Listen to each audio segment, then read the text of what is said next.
Hey, Aaron, what are you doing? Dude, I have no idea.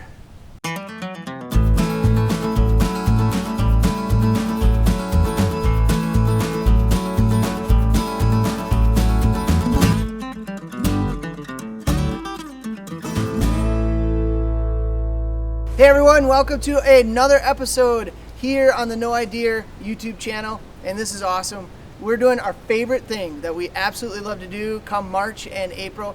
We're out at the Union Hills Sugar Shack, also known as the Sap Suckers, and we are here tapping trees, and we are boiling some sap, and we hope that this year is going to be a good run so that we can make a boatload of maple syrup. So right now we have about 130 trees you can kind of see around us, about 130 taps in the trees right now. We're going to try to get that number up to about 200. So come along with us. We're going to go tap some trees. All right, so the first thing you have to do is you have to tap the trees to get the sap out, but I have no idea what I'm talking about. All I know is you have to tap a certain tree, and that tree is what? Preferably not a dead one already that has holes in it, right? Touche, yes. Okay, so first we start with, obviously we're looking for maple trees. We're making maple syrup. There's many different varieties of maple trees. They don't have to be sugar maples. We've tapped everything from obviously sugar maples all the way to like silver maples, things like that. It really doesn't matter as long as it's a maple tree. Obviously you want a decent healthy sized tree like that. Smaller maple trees that are around us, we're not going to tap those. We just want a good healthy sized tree here. Typically we want to stay on the south half or south side of the tree. And this tree here has been tapped a couple times. This one I think has been a good producer in the past, as we've seen. So typically you want to stay about 6 inches away or more from previous taps and things like that. So what tools do you need when you're tapping? Well, you obviously want to drill, because we need to drill the hole into the tree. A higher speed drill the better. And as far as the drill bit size tap, the tap itself is actually called a spile. And the spiles you can get at many hardware stores. We get most of our supplies from the Roth Sugar Bush in Cadott, Wisconsin. The spiles on the packaging usually have the directions on what size drill bit you're going to need. So I'm not going to tell you one thing now and then you go out and use it and it's the wrong size. So make sure you check the packaging, look that up. And how far in do you go? That'll also tell you on the packaging. Usually, depending on the spile, it's usually between 2 to 2.5 inches. Some might be a little bit less depending on the spile you're using. When it comes to tapping, there's a couple of ways. We use buckets with what's called drop lines. These are called the drop line. Put the tap in, put the drop line on it or hose on it, and you go in there. Now, if I tapped this tree last year, can I tap it again this year? Yes. There's a tap. You can see there's a hole here, a hole here. They heal up really, really well, and even this, there's a split there. That might have been a hole from maybe, 8 years ago. So you can tap it again. Just want to make sure you keep that distance about 6 inches or more away from a previous tap. And then you're literally, once it's tapped, you're literally done. Now it's checking. Typically, yes. I mean, when you're drilling in, you do want to go in at a little bit of an upward angle. Some of the mistakes that I see is people either go in flat or they're not paying attention, and it might even be at like a downward angle. That just doesn't allow for the sap to flow out. You kind of want just a slight upward angle, nothing crazy. It doesn't need to be super angled, but just a slight upward angle. You go into that depth, and as you can see here, we have it marked with tape. That's kind of a real easy hack. Just some electrical tape or duct tape to kind of mark that out with a measuring tape. Then you tap in, pull it out. You'll blow out all of the debris around it and the wood chips around it, and then you just tap it in. The big thing with tapping in, you do not want to hammer it in or get it really far in there, because you can crack the bark around it, or you get it too far in where you can't pull it out, and then you have dead matter or material that's in the tree. All right, here we go. Again, I have no idea what I'm doing, but Adam just explained how to tap. Let's see if I can do it, because if I can do it, y'all can do it. Now you got a couple of old tap holes here, so you want to stay about at least 6 inches away. Just check everything around. Slight angle up. How about this side? Yeah. Well, we have our spile right here with our drop line, so we can go anywhere in that area. All right. Perfect. I'll pull it straight out. Now blow it out, and then we can see if. Oh yeah, it's dripping. Look at it. Oh, doggy. They're flowing. They're flowing. So then, and you can just stick that in to begin with. okay. There you go. Now just give it a couple light taps.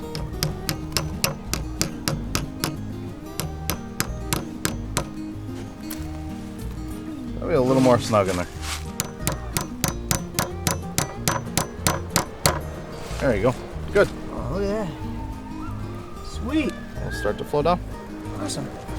And now I just check it. Now we just check the bucket in a while. So, really quick question. What does the temperature have to be to get it to run? Ooh, that's an awesome question. Yeah, I know. That's why I asked it. Well, there's so many theories. If you go on to Facebook or you go on to YouTube or whatever, there's people that have done this. They make a living out of it, obviously, and they've done it for decades. And there's a lot of wives' tales out there, but typically you want it below freezing at night and above freezing during the day. Okay. There is some stuff about barometric pressure and things like that. One of the things that a lot of people that I know that do it a lot, they'll track it in a little journal. They'll have a little journal in their sugar shack, and they track what they collect. They track the temperature, the barometric pressure, and you can generally see some trends, but typically below freezing at night.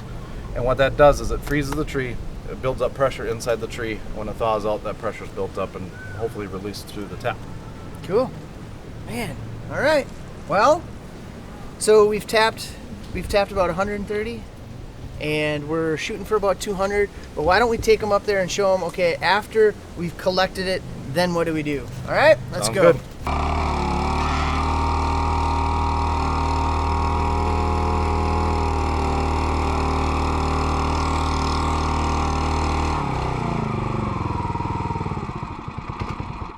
Kind of hungry. Time for a snack break. Snack break? Snack break. Snack break. Snack break. Well, look what I got here. Hey, there we go. All right, so anytime we're in the outdoors, we love to snack, we love to eat. That's a really good idea to quote unquote be prepared, I guess, as you would say, as the Boy Scouts would teach us. So being prepared, we love snacking. Anytime we go on the boat, out hunting, anything like that, in our packs, we always have snacks with us, food, meals.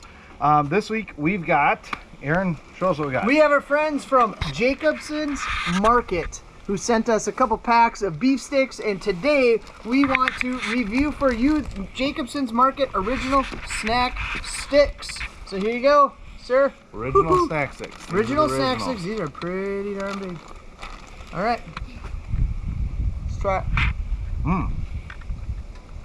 That's savory. Hey, come here. Why don't you try it, please? You know what I like is it doesn't leave that slime. Like sometimes you get a snack sticks and they're almost too fatty or something. It leaves like a slime on them. These are smooth. They're like nice. What do you like them? Yeah. Yeah. Not is it spicy at all? No. No, it's not spicy at all. I didn't. These are good. I like the flavor. Yeah. So these are the originals, and on the no idea scale. Well, this is scientific. No idea like flavor scale, right? Flavor scale. Or Well, yeah, we'll go with the flavor scale. I'm gonna say 8.2. 8.2. 8.2. We have to figure out what a 10 is.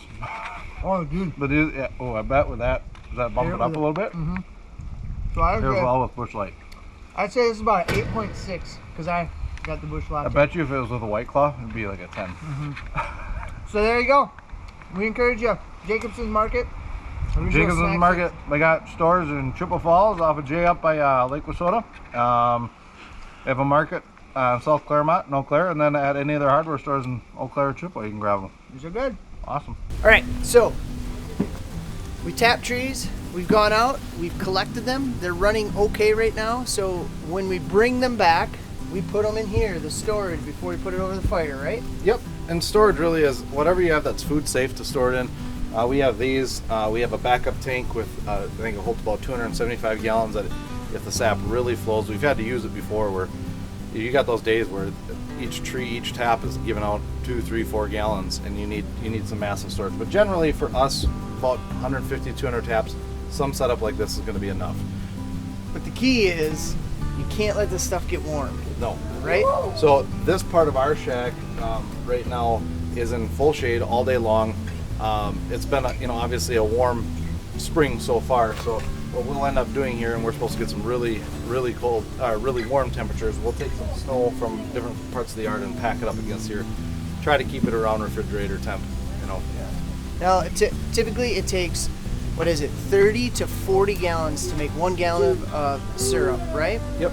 Now, the key, what determines how many gallons we need to get 1 gallon? Well, you need to figure out the sugar content, and this is where some people don't really get into that. They will do some other things. They'll go by temperature, or they'll just check the sugar content when the sap is finished and made into maple syrup. But what really helps is being able to find the sugar content going in, because then you should know about how many gallons of maple syrup you're finished with. So we have a sap hydrometer that we'll use to tell us the percentage going in.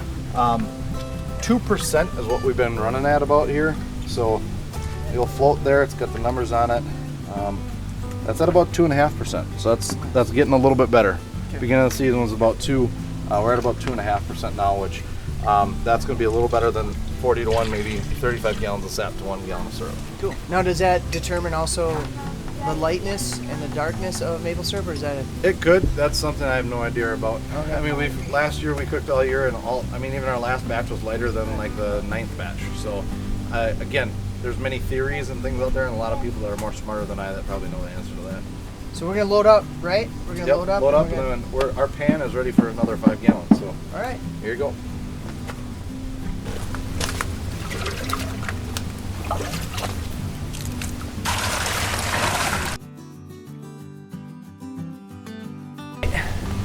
Just throw her in here, huh? Yep. We have a good boil going right now, but obviously putting cold sap into the boiling sap is going to kill the boil. We're doing a pretty small batch today, so we're not too worried about running 2 evaporators, but most of the time we'll have a preheater evaporator set with another 2 foot by 4 foot pan that gets the sap hot, and we take it from there and put it in, then we kill the boil. Or keep the boil, I meant. All right, and we'll do this all day, right? Yep. We sit here and basically we're getting all the water out of the sap, and then it's maple syrup. And then that's maple syrup. Okay, so after this, then we have the finishing. Then we have the finishing. And we'll show them the finishing here because we got some syrup ready to finish. Yep, that sounds good. All right, well, what do we do while we sit here and watch this? Let's grab a 3-0 and let's go. All right, let's do it. And thanks for joining us for episode 1 of our maple syrup season, where we took the sap from the trees into the buckets, from the buckets into the evaporator pan. Make sure you stay tuned next week for our second episode, where we take it from the evaporator pan to the finishing pot and eventually get it in some jars. So if you haven't already, make sure you subscribe to our YouTube channel. If you like this video, give us a thumbs up and make sure you turn on the notifications. We can't wait to see you out there. All right, good talk. See you out there.